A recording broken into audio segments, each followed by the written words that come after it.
शरदवाडीत चोरट्यांचा धुमाकूळ, 6 कृषी मोटारी फोडून 50,000 रुपयांचे कॉपर लंपास.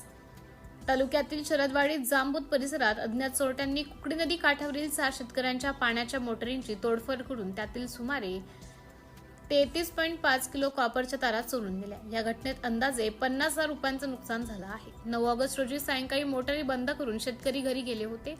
दुसऱ्या दिवशी मोटारी सुरू करण्यासाठी गेले असता चोरीचा प्रकार उघडकीस आला.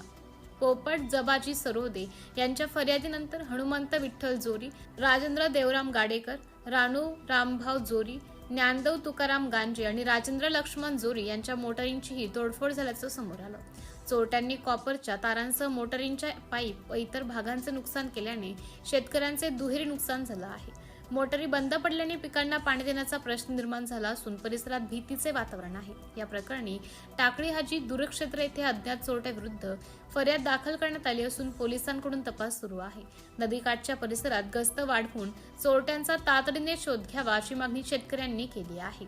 सिटी इंडिया न्यूजसाठी प्रतिनिधी शुभम वागचौरे.